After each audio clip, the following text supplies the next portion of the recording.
So nice to meet you, Rick. We are really glad that you came again, that you keep your promise. Yeah. Well, last time you played here at the Rock for People Festival in Hradec. Can you still remember it? Oh yeah, for sure. The rock festival we played, it was just a couple of years ago, I believe. 2 years ago. 2 years, yeah. It was great. We had a wonderful time. Yeah, and you come from Arizona. Yeah. And this is kind of funny because right when you came here, the biggest heat started. And I guess you must have taken it with you from Arizona. It's been so damn hot for the last couple of years. Oh, I'm sorry. we'll try and take the heat back with us this time. Yeah.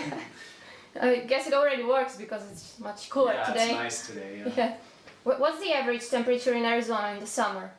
I don't know the conversion to Celsius, but average in the summer, maybe the high in the daytime is 115.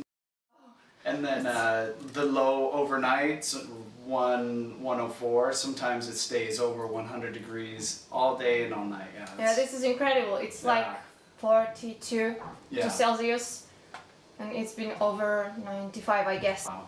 Yeah. You just released a new record called Damage, and where did you record it, and what was it like to work with a new producer?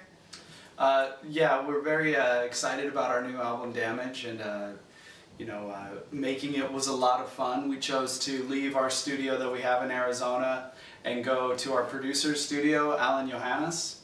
Yeah. He has a studio in Los Angeles, and so he had us for 1 month over there, and it was just such a great time. The studio is his house, so it was like hanging out at your friend's house with all of your musical toys around, and you get to make music, and it was just a really great time. Yeah, it must have been a great experience because I saw a video of his house and there was a gear all over his bedroom. It was just like a music museum exploded, and there's just like, things everywhere. And like a musician's heaven or something like that. Yeah, it was for sure. Yeah. So that's why I think that was why it was so much fun. Yeah. Some people might have expected Damage to revisit the sound of Bleed American or Clarity. Was it a goal to do something different this time around? Yeah, for Damage we wanted to do something new, we definitely want to stay true to who we are, so when we're making new music and recording it, it's kind of selfish. We want to make ourselves happy first, and so we're just making music that, excites us and makes us, feel good, music that we're proud of, and so you can hear that it's Jimmy World, but I think it's a little bit, different than any of the other recordings. And we don't set out to make a certain sound or type of song. It just, we, like to, have the song idea and do what's best for that idea and just take it, one song at a time. I think this is smart. It's just you're progressing. You're older. Thank you. Well, I've read that you recorded on a tape first. Can you enlighten us about the process a little bit and why did you do so? Okay, so when we got to Al's house, he had the idea. He has an old 1970s 2-inch tape reel-to-reel machine, analog, and so he had the idea of doing at least the drums to the tape machine, and we thought it was a really good idea because doing it analog that way, it kind of takes you out of the digital world, so it just inherently makes you focus on your performance and giving the best performance that you can, and it also listening back to it and choosing which performance to go with, it's kind of like whichever one feels right is the one you go with. It might not be the most technically perfect, in like the computer world or whatever, but we went with the attitude if it feels right, that was the right one to go with. And so having the drums on tape and you build the rest of the sounds on top of that, and you have that analog sound of the tape machine, kind of influences the types of sounds that you put on top of it. So when we were getting sounds for the bass guitar, for example, you want something that matches, and meshes well with the analog drums, and so it kind of having that bass, the foundation of the drums being on the tape machine influenced the way everything else sounded. Yeah, so no autotune, no cheating on your friends? No, no, actually not this time around. And even when we were, like, we did the bass guitar to the computer, to Pro Tools. Yeah. But we treated Pro Tools as if it were a tape machine. So, you know, you only hit record and stop record. And, you know, we didn't really use it as an editing machine, but more of just like the documentation device. Yeah. How many songs do you usually have before you put a final number on a record? Oh, I think this time around we had song ideas for maybe 18 or 20 songs.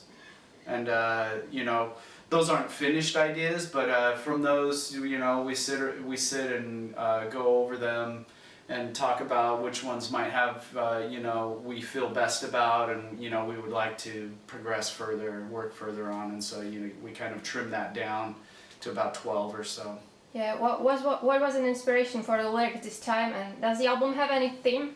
Yeah, this time around Jim chose to write about the theme of kind of breakups and heartbreak, but from kind of a more advanced relationship. So, you know, for example, someone who's maybe even been married for a number of years, and it becomes, you know, as time goes on with relationships, they become more complex, and it's more than just, you know, the two people involved. There might be, you know, other family members as well, and just, you know, it's not so simple. So I think he found that fascinating to, you know, put his mind in that situation of kind of that style of relationship. Yeah, so you're not in your 20s anymore. Right. Anyway, yeah.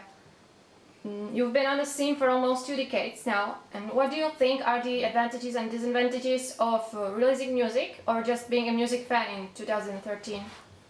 I think the advantages of being a musician are that there's many ways for you to get your music out there, but a disadvantage of that is that everyone else has those same advantages. So there's just so many, you know, musicians out there, and everyone's putting their ideas on, you know, making them available, and so it's kind of a lot to digest, and you don't, you know, it's hard to, you know, find something that you might like, you know, so it's good in the simplicity of that, but also, you know, it becomes, you know, a bigger ocean of music to navigate your way through.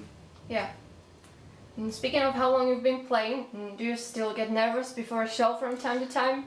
Yeah, we've been playing for almost 20 years now, and we were in bands before then as well, so you know, being nervous before a gig is, it's a great feeling. It's, and sometimes, you know, sometimes you're more nervous than others. I think tonight might be a little nervous, but the club is really close, and, you know, you're right connected with the people. So that for me at least makes me a little bit more nervous, because it's much more personal and face to face. It's not like a festival where you have, you know, 50 feet, you know, between you and the first audience member. It's kind of like disconnected. Do you ever miss playing small clubs and venues? Yeah, sometimes we're on you know, playing nothing but large stages. No, we never have a chance to miss that, because almost every tour there's a couple cities that are little smaller cities, so it's a smaller venue, and so we've always kind of bounced back and forth between the big venue and the small venue, so we're constantly reminded of how much fun it is. Yeah, are there any differences among the crowds you play for all over the world? Because I've noticed that many bands usually mention Japanese is to be totally different, or Australians. Yeah, I think, and that there's difference between audiences around the world. I think it comes from, number one, like cultural, you know, just differences between regions. And also, I think, just even in the U.S., between different cities, there's differences. Some cities just go off if you know, the kids just are ready to have a good time and they don't hold anything back. And some places they might be more nervous about what their friends are thinking, you know, and won't really, you know, let themselves relax and have a, you know, a good time, you know. But it's kind of just, you know, city by city. Yeah. What do you usually do on the road so that you don't go crazy? That's impossible.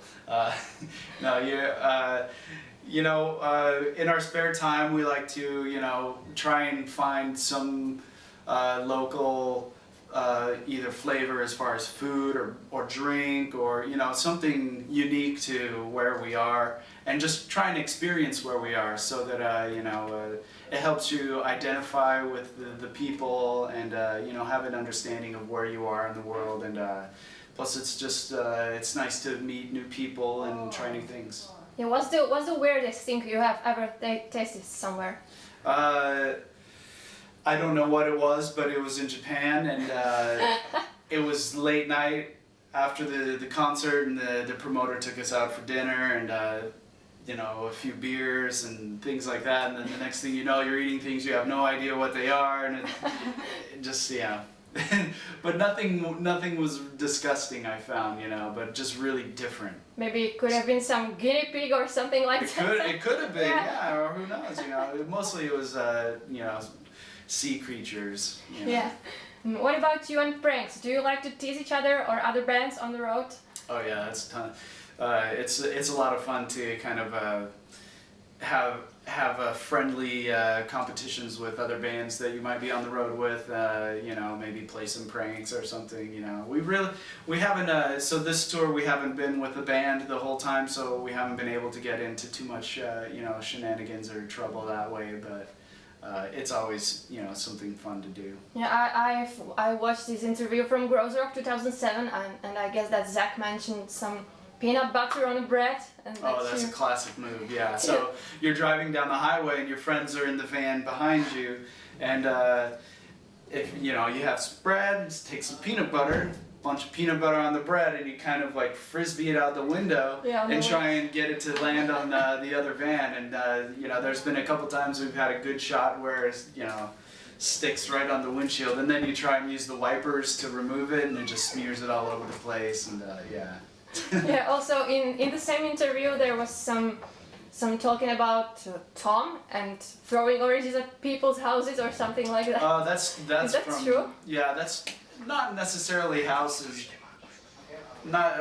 So Tom would, I grew up with Tom. I've known him since we were 12 years old, so we got into a lot of trouble when we were kids. And one thing that Tom has is a very accurate arm. He can, hit a target from really far away. And so there's many orange groves in our area where we grow up, so lots of oranges and ammunition, I guess. And so, being bored teenagers, you try and hit things with it, and sometimes it would be a car or, whatever. And then that's fun because if you do hit, and Tom almost always did, you get a chase, and then you get to run through the neighborhoods and try and escape being captured.